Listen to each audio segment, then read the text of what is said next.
Hello, folks. It's your buddy Mike Messier. How you doing, everybody?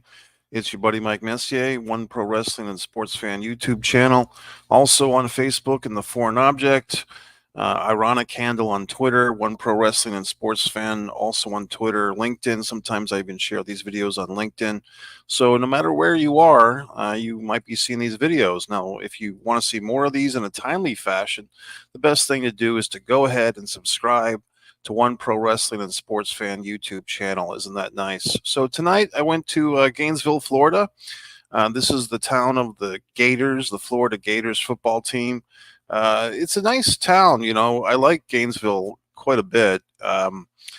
In the actual venue where these shows for NXT, the Martin Luther King Community Center, it's really pretty off the beaten path. It's a nice place to go for a show. Very safe area, free parking. There's I actually had a really good parking spot, and I got there right on time at 7:30.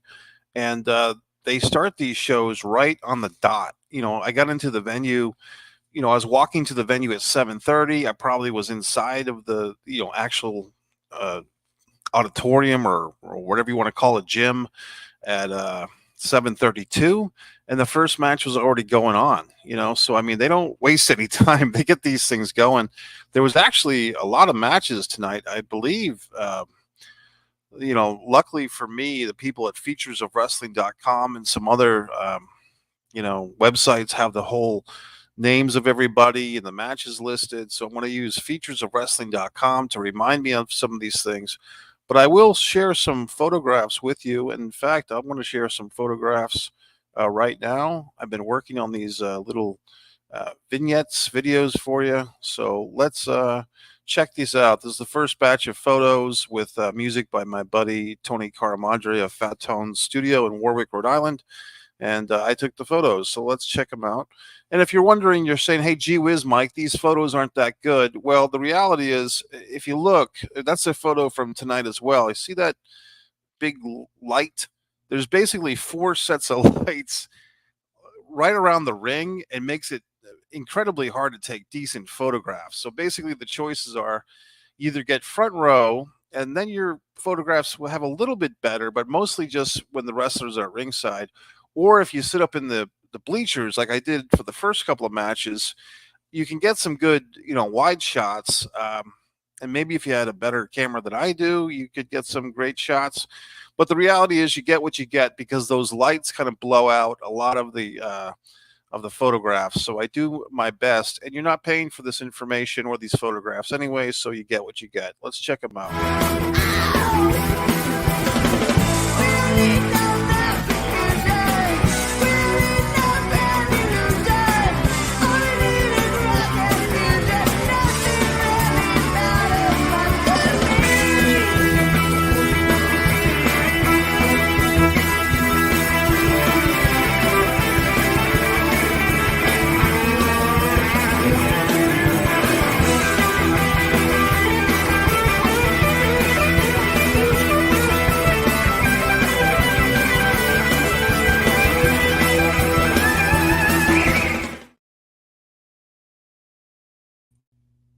Okay, folks, wasn't that exciting?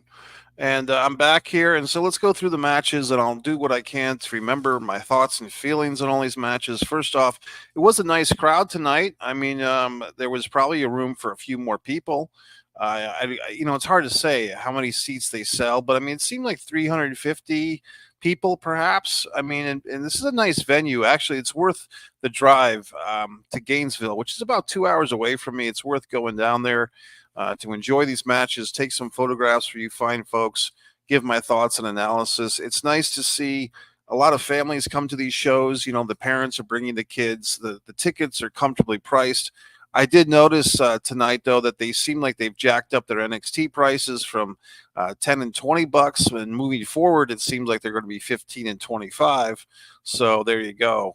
But let's take a look at these matches. So when I was coming into the venue, there you see, I believe the gentleman on the top rope there is Javon Evans defeats Skylar Clinton. This Javon Evans seems like a guy to keep an eye out for.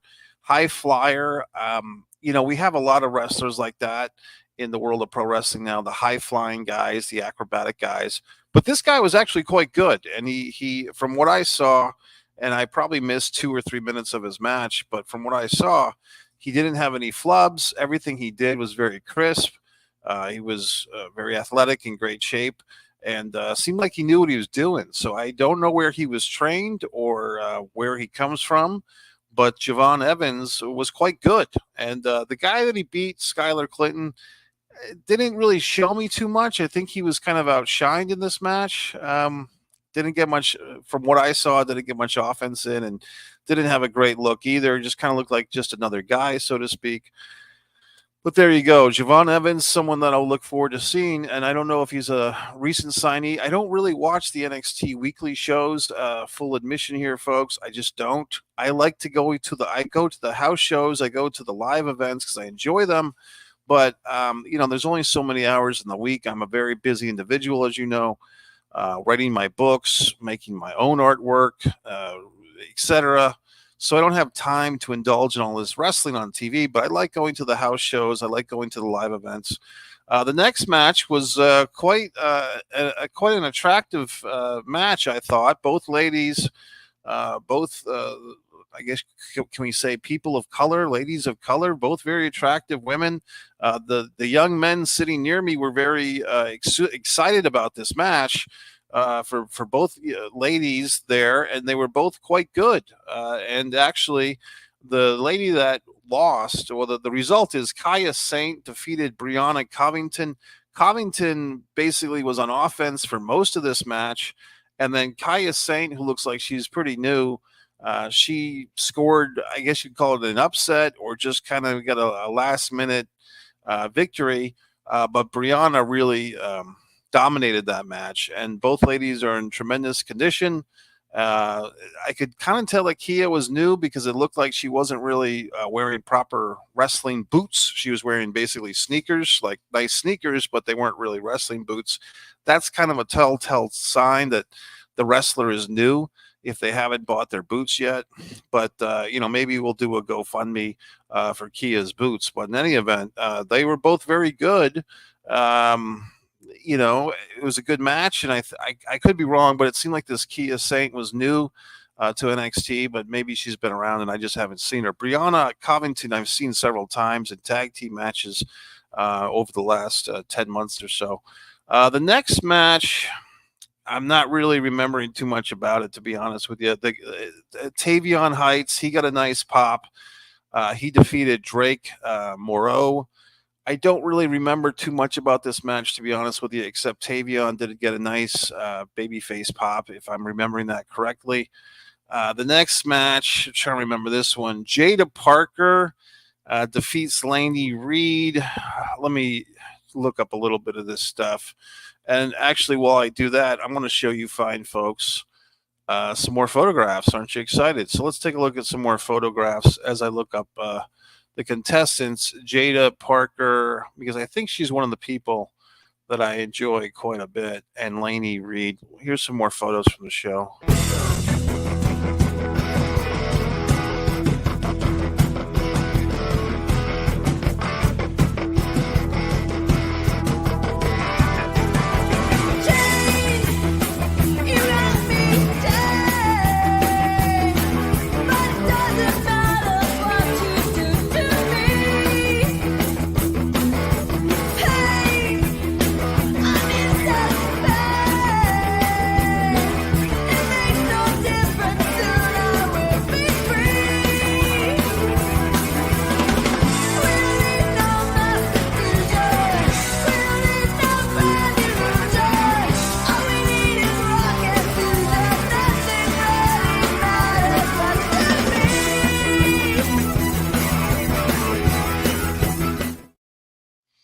Okay, folks. So I looked it up. Jada Parker, she was quite good. So apparently she's a new person here in NXT. She just got signed.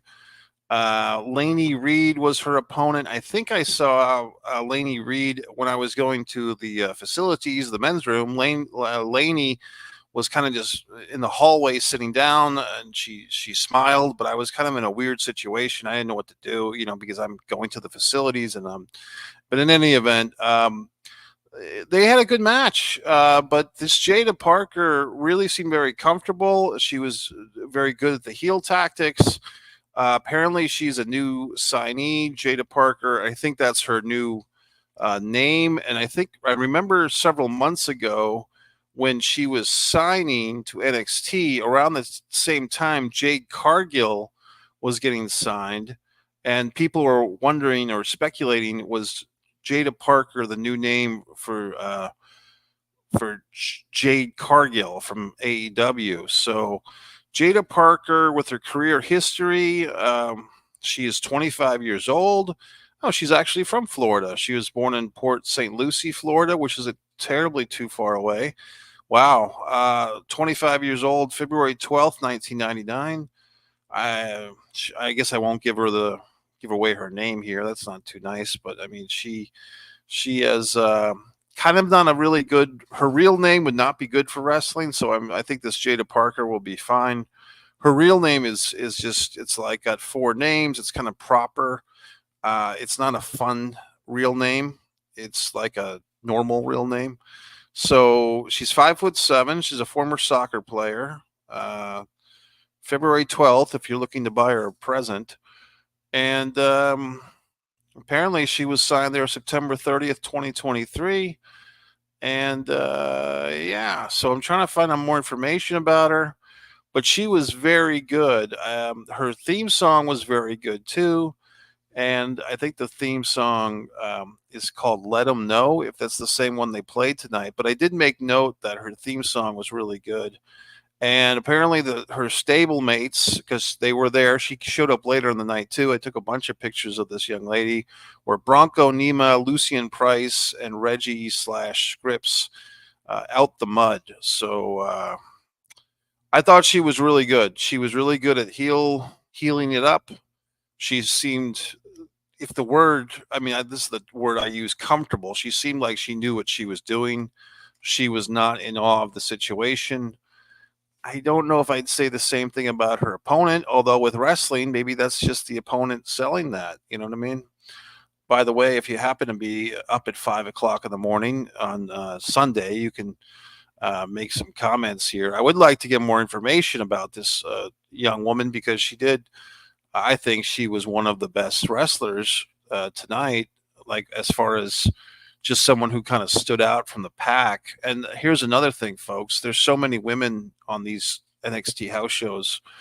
If you like NXT women wrestlers, for whatever reason, they're there. I mean, they're there in droves, and probably had more women on the show tonight than men, which is fine by me, because they were all very talented. They were all very good. Here she is, Jada Parker. Blah, blah, blah, blah, blah. Let's see. So they basically, I'm just looking at MSN.com, and they're just giving a whole big shtick. I'm trying to find out this woman's background, where she trained and so forth, but it's not turning out to be so easy. So let's move on, and I'll have to do that research at another time. But if you know anything about this Jada Parker, I thought she was very good as a heel. She really worked the crowd well. She knew what she was doing. And now I have about 50 windows open on my computer that I'm trying to dig through so I can go back to these matches. The next match, I'm a big Brian Pillman Sr. fan. Now we have Brian Pillman Jr., but he's known as Lexus King in NXT. He has been in NXT now for 7 or 8 months. Last summer, I think he came in. I don't watch the weekly NXT shows for the most part, so I don't know if he's doing a lot of good stuff on there. I know that he was at one point, because I was watching the highlights and stuff. It looks like Lexus King, he's getting even better shape. A lot of people commented when he came into NXT / WWE that he was in better physical shape than he had been over in AEW. And I would say that he even looked in better shape tonight. So whatever, if Triple H is making him chicken breasts and putting them into, sandwich bags for Lexus King or whatnot, I guess it's working. So good for Lexus, I thought his match tonight was good. It was solid. He did win the match. He did not. I was kind of hoping that he would do some heel mic work because on some of the prior NXT house shows going back to like September and October when I went to a bunch, I went to 5 or 6 different venues in a couple of months late last year, September, October. And I was kind of hoping for that again of Pillman Jr. or Lexus King doing some heel mic work because he's actually quite good at it. And they did not give him that opportunity tonight. And so it just wasn't part of the shenanigans.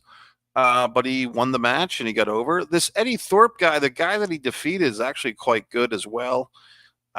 Here's the thing, folks. At this point in the show, we had 4 matches. The first 4 matches, because I made a note of it, I looked at my phone to see the time. It was 8 p.m. So if the show started at 7:30, and I'm going to say what the kids say, but I mean it this time, literally at 8 o'clock p.m., because I did look at my fucking phone, we were done with 4 matches. So that basically means they had 4 matches in 30 minutes, which comes out to 7.5 minutes a match, including introductions. So my point of the matter is, folks, there was a bunch of matches on this show, but it was kind of like every match was really quick, abrupt, you might say. There was no, at least at this point in their show, there was no big marathon match. So Lexus King defeating Eddie Thorpe. And then we went to our final match. They do intermissions at this show. One thing that's interesting, maybe it's interesting just to me, but at these NXT house shows, they don't always provide concessions for food. And I think what's happening, and I'm just speculating, folks, I think that these are lost leaders. These NXT house shows, I don't think they're actually making money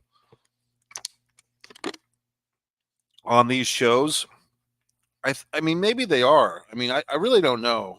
You know, I don't think they're making much money. Let's put it that way. I mean, they're all in the state of Florida. They're pretty much always on the weekends. And, Friday or Saturday night. A lot of times they'll have a Friday night show and then another town on a Saturday night. They're pretty much in 400-seat venues. And I guess they're probably, meaning WWE, is not paying a whole lot for these venues.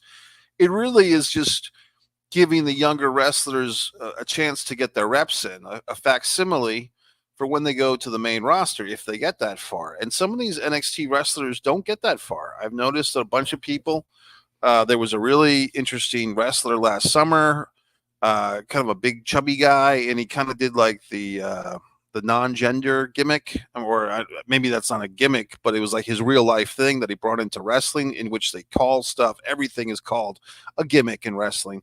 But he kind of had that thing going, and he had a really lovely Alicia Ash, I believe was her name. She was the manager, and I think they're both gone, unless Miss Ash is still with them, Olivia Ash, and I get to speak to her for a few seconds. She was tremendously nice, but I don't know what happened to them, for instance. So just because someone's in NXT does not mean they're necessarily going to stick with wrestling or stick with WWE/NXT or even progress to the main roster. So NXT is really interesting, especially because now they're going to be on, is it the CW network or something? They got a deal, a television deal. So they're going to have like another television outlet soon. Anyway, I'm just going on and on here, but basically, NXT is always kind of in this weird spot of is it its own promotion, like is it its own brand within WWE, or is it the training camp? And it doesn't seem like we really have a definitive answer. It seems like that answer goes back and forth. 3 or 4 or 5 years ago, when Adam Cole was like the big hot shot in NXT, and it seemed like at that point, before the pandemic, they were really trying to make a push that NXT was like the third brand, and it was kind of, their takeover shows were the big deal, and they would have like a 5-match pay-per-view, but every match would be half an hour. Well, these house shows in 2024 are not like those NXT, premium live events on the network from 5 or 6 years ago. It's a totally different thing. You're not going to see a 30-minute tag team match, okay? You're not going to see Adam Cole, baby. It's just a different deal now. And I don't know what the house shows were like back then. I know that Bray Wyatt used to bring around his rocking chair, which is kind of cool. I mean, that would have been fun. I didn't live in Florida at that time. In any event, folks, let's move on. The NXT Women's Champion, Lyra Valkyria, and Tatum Paxley. I am a fan of her. I do like her kind of goth look. I do have some videos on here. They had this Halloween ladies trick or treat Royal Rumble last October, and Tatum Paxley was dressed as Wednesday from the Addams Family, and I enjoyed that. But here's who I really enjoy. They defeated Roxanne Perez and Lola Vice. I'm a huge, as much as I can be, Roxanne Perez fan. I think she's great. I was pleasantly surprised at how well she's done turning heel. To me, she's the ultimate babyface. Roxanne Perez she looks to me like a babyface through and through. But one good thing about NXT is that they like to put their wrestlers, especially the ones with potential, they like to try them out as heel and babyface. I think just to get those reps in, just so that if they're ever called upon, like I would think that Roxanne Perez would be a career babyface, but like Bayley, you would think she would be a career babyface. But, Bayley's done successful work as a heel. And so now we know that Roxanne Perez, if she's ever brought up to the main roster, which I would assume she will be, and I would assume that she'd be brought up as a babyface by that point, but then I could see her 3 or 4 years from now turning heel on the main roster because she's proving here in NXT that she can do it. This woman, to me, is just a real natural talent. I'm sure that she works hard as well. But as a babyface, she always seems very happy to be there. Meaning that she's happy to be at the NXT show. She's always got a big smile. She seems like she really enjoys wrestling. And but as a heel, I mean, she pulls it off, and I think she's great. So I mean, the thing with tonight's match is she basically abandoned her partner. Lola Vice is interesting. I typically kind of think that Lola Vice, I don't know too much about her, but she looks. Also, the thing about Lola Vice, I think that name is better for a tag team. Like, I think Lola Vice would be a really cool tag team name. I don't know if it's a good singles name, because I think when I think of Vice, I think of, police, and I think of like a Vice squad, and I think of like it has to be more than one person. So Lola Vice, I don't know. I like that name, but I don't like it for a single competitor. I like it for a tag team, but who the fuck am I to say, right? But Roxanne Perez abandoned her partner, gave her the short arm. That got a big response from the fans. And then these two ladies lost because Lola Vice got pinned by the Good Girls, and there you go. And then that kind of wasn't so many women on this show. So then we had our friendly intermission. We come back. I believe I could be getting this mixed up, but I think that match was right before intermission, or no, that was the first match back after intermission. Lexis King was the first match before intermission because that's when I moved. I got a second row seat at the second half, so I saw the women's tag. Then they did Axiom and Nathan Frazier. Interesting because his name is very similar to Nelson Frazier, who was Mabel / Viscera. But anyway, these guys defeated Out the Mud, Bronco Nima, and Lucian Prince, and they did have the new lady, Jada Parker, at ringside. And so I got some nice photos of her working the crowd. She's really quite good. So this match, it seemed like people were really into it. I was actually fiddle fucking with my phone and some of the pictures that you're seeing tonight. So I did not really see a whole lot of this match. It was right in front of me, but I wasn't paying attention. But the fans seemed to be into it. Axiom is this mask guy. I don't quite get him. I'm not sure what he's supposed to be. To me, he's not a Rey Mysterio quality. He's just kind of a guy with a mask, to be honest with you. I know he does some high flying stuff, but he doesn't really stick out beyond the fact that he wears a mask and so on and so forth. And anyway, the star of that match once again was Jada Parker. I don't know. I guess I wasn't into this match. The next one was interesting, though. This Uriah Connors guy, he looked very new. I had not seen him before. Maybe you fine folks have as well. He kind of came out. I think they said he was 185 pounds, which is pretty small for a wrestler. Oh, so okay. He's also known as Brogan Finley. So I saw this guy then. So this is Fit Finley's son? Gee whiz. So this is Fit Finley's son. So I saw the Finley Regal match, which people have been talking about. They've been wanting to see this, like a match between Finley's kid and what's his dick, Charlie Taylor or whatever the fuck his name is, the Steven Regal's son. So it's the match of the two sons. So basically, Charlie Dempsey defends the NXT Heritage Cup successfully against Uriah Connors. But here's the thing. I mean, if you're going to have second generation guys, I know it's a C thing with the WWE copyright trademark. They just want to have these guys so that they want to have everyone under lock and key, and they don't take advantage of the fact that, wouldn't Lord William Regal or Lord Steven Regal, wouldn't the fact that you've got his son, which is Dempsey, I believe, right, against Finley's son, like, isn't that kind of cool? But, I saw it. I should have known, but I didn't. It just, this is the type of shit that an asshole like me would enjoy. But I did watch the match. It just seemed that this Uriah Connors guy, Fit Finley's son or not, he did not seem to win the crowd over. I guess he was supposed to be the baby face. No one really knew who the fuck he was. And I mean, if they had said Uriah Finley, I would have known who the fuck he was, or Brogan Finley. But in any event, Charlie Dempsey wins the match. It was cool to see the big cup, and like he's got the fucking cup and he's got to hand it over to the ring announcer lady.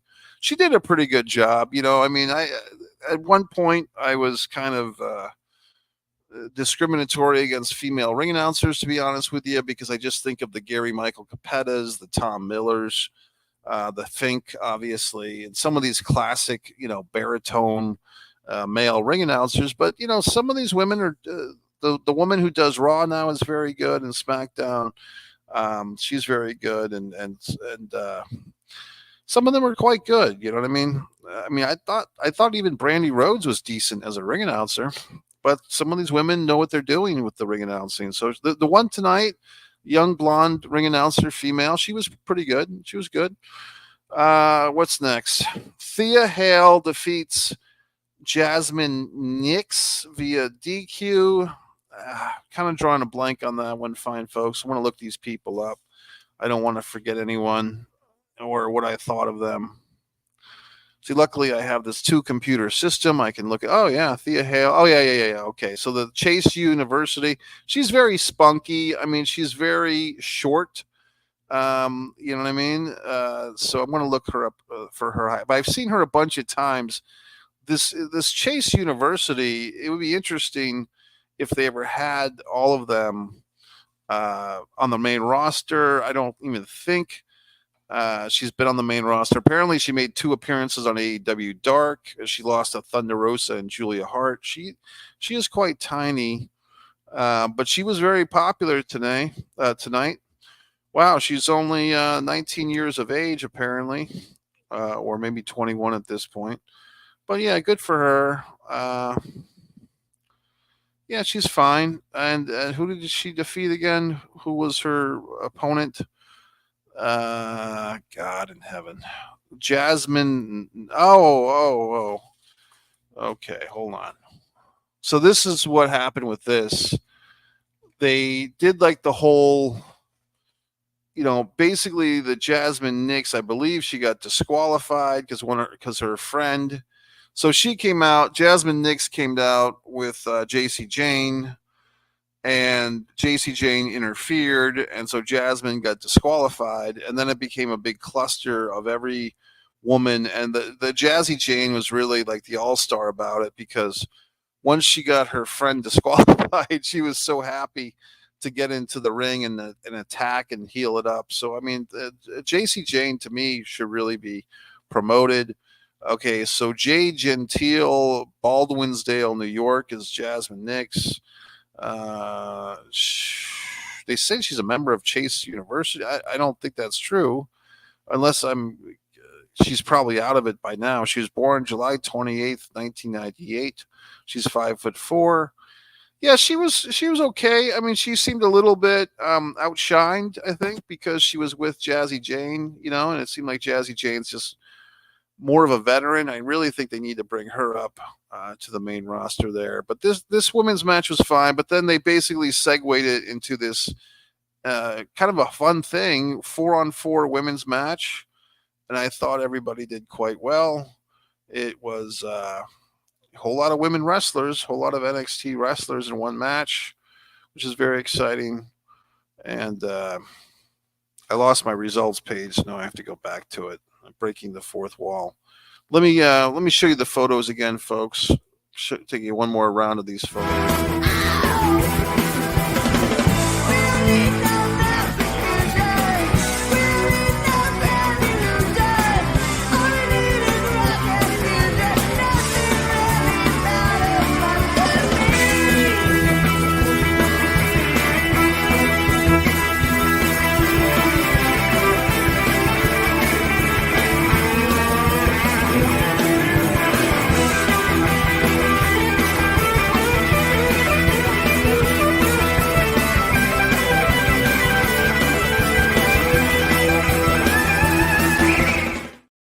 Okay.